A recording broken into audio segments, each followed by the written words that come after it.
Okay.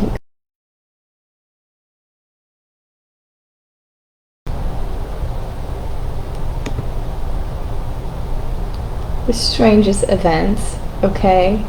I was talking for a good 8 minutes and it just stopped abruptly. No warning. And then I went to check to see, okay, well, maybe at least the 8 minutes are filmed. I can just pick up where I left off, and it was only on for like 2.5 minutes. Me oh my, you guys. Sometimes I just don't know. I was definitely getting into the story and theatrically telling the story. Got so excited and it just cut off. Alright, let's regain composure. Let's pick up from the beginning. Okay, so again, talking about how this theme of humility is very, very all-encompassing. It's connecting all the dots here. So we talked about David, right? How he's in a humble state. He's the youngest brother, right? And he gets invited into the kingship to play the lyre, right? Into the king's presence. And he's playing the lyre for King Saul. And he builds up a relationship and a rapport with the king and his family. And I told you this last time, right? But he's still remaining in the state of humility. But what happens when you remain in a state of humility, just hard pressing, right? Being a servant all your life, and God takes hand, right? The strength of the Lord takes over completely. That transformation is a surprise, and it's exciting, and it's riveting. So this is exactly what happens here. So let us go into a quote from Saint Mark, or Mark, who authored the Gospel Mark. And here it says, clothed and in his right mind. Read it one more time. Clothed and in his right mind. So clothed as opposed to exposed, right? And in his right mind. This is exactly where David's at.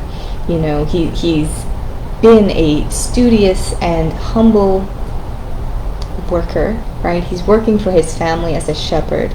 So he has a lot of composure within him. You know, he does not do anything out of the ordinary. A lot of composure, and when you have that humility, it's almost subduing your nature, right? And it's sedating things. And when the Lord steps in, let's go ahead and find out what happens here. Okay.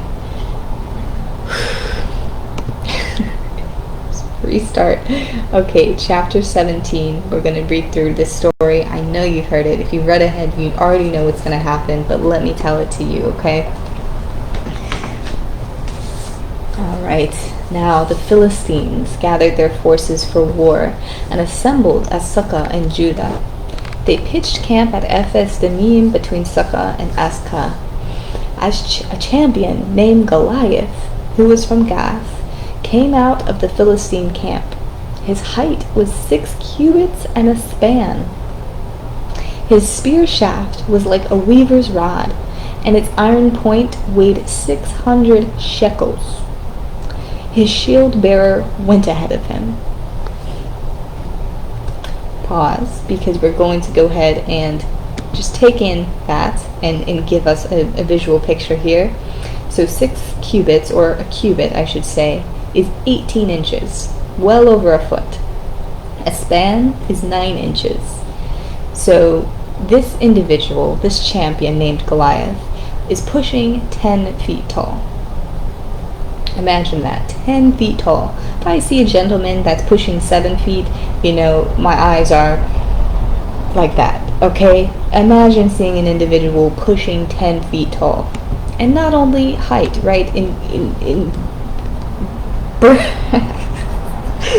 burly girth. I want to say girth. I just don't know if that's the right term, but yes, you know, stocky as well. If just the point on the spear is 600 shekels, or weighs 600 shekels. You understand?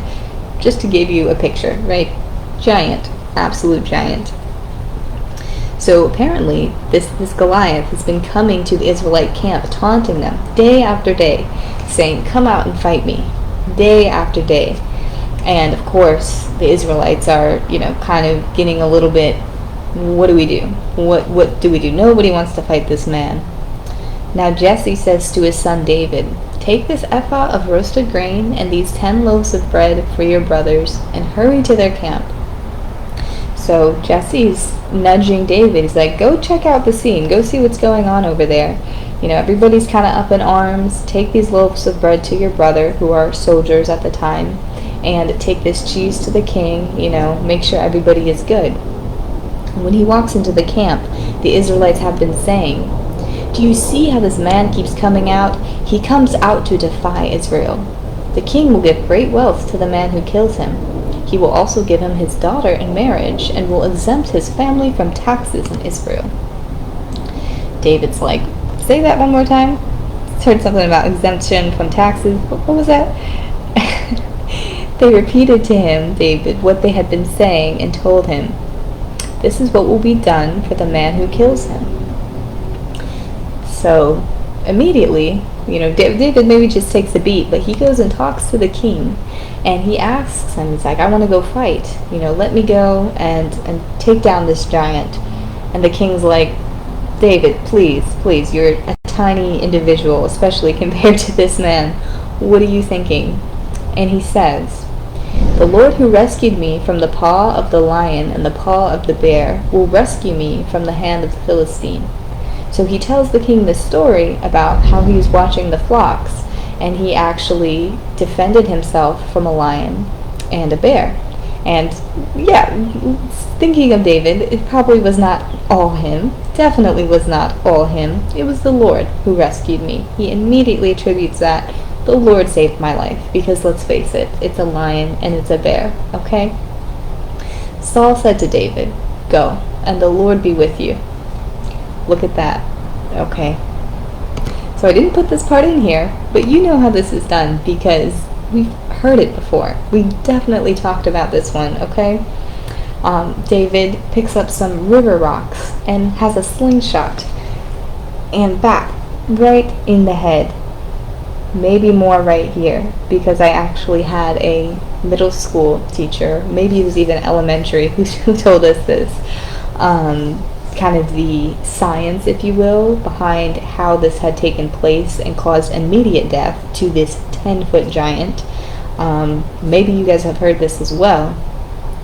The river rock hit him just in a spot on the nose, to the point where, this is gory, I'm sorry, the nose breaks and wedges. It was with such force, right? Such velocity, that river rock. That's how we know it was God, because you really have to be really a slingshotter for that one, but for real, okay? Breaks his nose, jets it up to his brain, right? There's like quite a bit of space, I would think, but listen, I don't know, right? Jets it up to his brain, and immediately that was an injury that caused death right away. No hesitation, okay? That is the hand of the Lord, I tell you. 10-foot giant, the confidence that comes from this humble David, right? Just to, go out and do it. Of course, there was that incentive that he heard, right? And it was that passion for wanting to help his family, and of course, having the wealth and the king's daughter. But we'll go ahead and learn, what the outcome of that is in just a second. And David says, "All those gathered here will know that it is not by the sword or the spear that the Lord saves, for the battle is the Lord's, and he will give all of you into our hands." So David triumphed over the Philistine with a sling and a stone. Without a sword in his hand, he struck down the Philistine and killed him. As soon as David returned from killing the Philistine, Abner took him and brought him before Saul, with David still holding the Philistine's head.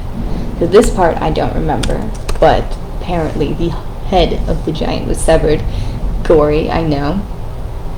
And the women in the camp, they were rejoicing. They were dancing and they sang, and they said, "Saul has slain his thousands and David his tens of thousands." This plants another little seed. Poor Saul getting full of all these little seeds, but Saul does not like that. he tries his best to like suppress the way that he's feeling, but Saul does not like how he's the king and now David is way above, in the eyes of the people. But, of course, David's not really picking up on the cues. He's remaining in his humble state even after all of this. Saul said to David, "Here's my older daughter, Merab. I will give her to you in marriage. Only serve me bravely and fight the battles of the Lord." For Saul said to himself, "I will not raise a hand against him. For Saul said to himself, I will not raise a hand against him. Let the Philistines do that." So again, this is kind of an interesting part here because Saul is kind of talking himself down, right? He's giving him his daughter for David to marry. And we'll see the outcome. This actually doesn't fully connect and take place. But anyways, he's saying that, I'm not going to go out against him and kill him. Like, I'm going to let his own downfall become his own downfall, if that makes sense. I will let him undo himself with this glory that he's about to receive. And, of course, he's going to be compelled to go into battle, so he's saying, let the Philistines take care of him. So he's already having some ill intentions against David because Saul does feel threatened, right? He had the prophecy, and I'm sure that's just ringing in the back of his head that he's going to be replaced. And now everything's starting to settle in for him, and he's feeling that exactly, okay? So it says here, David took his men with him and went out and killed 200 Philistines and brought back their foreskins. They counted out the full number to the king so that David might become the king's son-in-law, daughter Michal, in marriage. Okay, so he said something at first when the king offered Merab to him. David kind of rejected it. He's like, I can never, to be your son-in-law, that's a great honor. I'm not in that position. I could never. But he did like his other daughter versus the older daughter, okay, Michal. He preferred Michal. So there was, I guess, an arrangement that worked out where he had to, go into battle, and this is the outcome. I don't remember the foreskins part. That's another part that is just like was left out from the children's Bible story. But that's what happened, okay? Goodness. But yes, we're gonna put a pin in this. I thought maybe I was gonna finish that section out. Maybe not. Okay, but that's fine, right? Saul gave him his daughter Michal in marriage.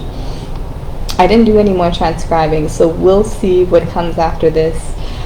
Getting a little bit more intense. I bet you guys can feel it, but I appreciate you listening. I'm happy the system did not just close out on me this time.